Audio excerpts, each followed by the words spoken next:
जय श्री राम दोस्तों। आज मैं आपको बताऊंगा नागों के बारे में या फिर नागों के रहस्य के बारे में। जैसा कि हम लोग जानते हैं कि जो भोलेनाथ हैं उनके साथ नागराज वासुकी विराजित रहते हैं और जो भगवान विष्णु हैं उनके साथ शेषनाग विराजित रहते हैं। यकीनन इस ब्रह्मांड में जो रहस्य छुपा है उस रहस्य का 70% हिस्सा नागों में छुपा हुआ है। और प्राचीन कथन के अकॉर्डिंग चाहे द्वापर युग हो, चाहे त्रेता युग हो, चाहे सतयुग हो और चाहे ये कलयुग हो, नागों का वर्णन हर युग में होता आया है। तो इसका सीधा सा मतलब ये भी है कि जो नाग होते हैं उनका इस ब्रह्मांड को गतिमान रखने में या फिर इस ब्रह्मांड का जो रहस्य है जिसे कि गुप्त रखा गया है परमात्मा के द्वारा, उस रहस्य को गुप्त रखने में भी नागों का बहुत बड़ा हाथ है। क्योंकि नाग या सांप एक ऐसा प्राणी है जिसे देखकर ही इंसान डर जाता है, भयभीत हो जाता है। और ईश्वर ने इस ब्रह्मांड के रहस्य को गुप्त रखने के लिए कुछ इसी तरह के पशु पक्षियों का इस्तेमाल किया है। और वैसे भी जितने भी देवी देवता होते हैं उन सभी की जो सवारियां होती हैं वो पशु पक्षी या फिर नाग ही होते हैं। जैसे कि माँ दुर्गा की सवारी शेर है और भगवान भोलेनाथ के साथ तो नागराज वासुकी के साथ नंदी महाराज जो कि एक बैल हैं वो भी रहते हैं। काल भैरव की बात अगर हम करें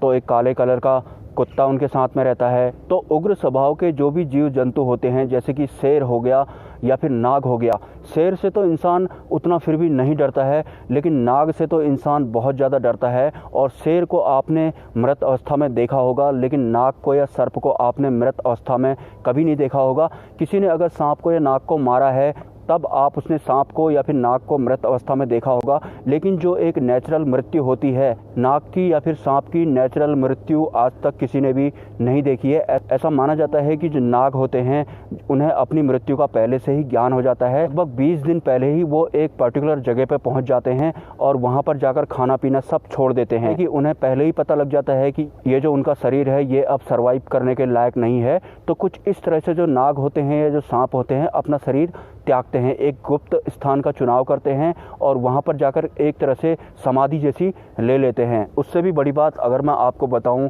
जो मानव के क्रोमोसोम्स होते हैं मतलब जो शुक्राणु होते हैं, साइंटिफिक वे में भी अगर आपने उनको देखा होगा तो वो भी नाग के बच्चों की तरह दिखाई पड़ते हैं। और भोलेनाथ ने नागराज वासुकी को इसलिए अपने गले में धारण किया था क्योंकि नाग ध्यान करने में भी बहुत ज़्यादा उच्च स्तर के होते हैं। और नागराज वासुकी जो थे शिव को प्राप्त करने के लिए उन्होंने बहुत कठोर तपस्या की थी और उनकी तपस्या से प्रसन्न होकर ही भगवान भोलेनाथ ने नागराज वासुकी को अपने गले में धारण किया था और इसके साथ ही उन्हें नागराज की उपाधि भी दी गई थी। और जिस कुंडलिनी की बात हम लोग करते हैं जिसे कि दिव्य दृष्टि, थर्ड आई वगैरह कहते हैं, तो उच्च श्रेणी के जो साधु संत होते हैं वो भी कुंडलिनी को एक कुंडली मारकर बैठा हुआ सांप की तरह या फिर नाग की तरह बताते हैं।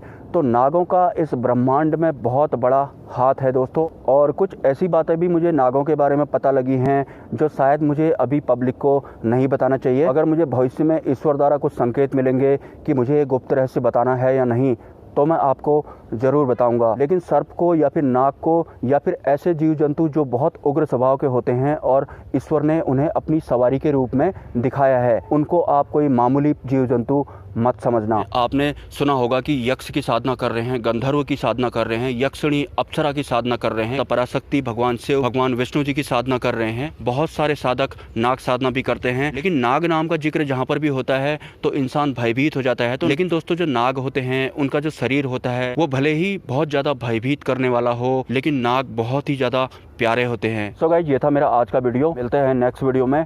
जय मां पराशक्ति।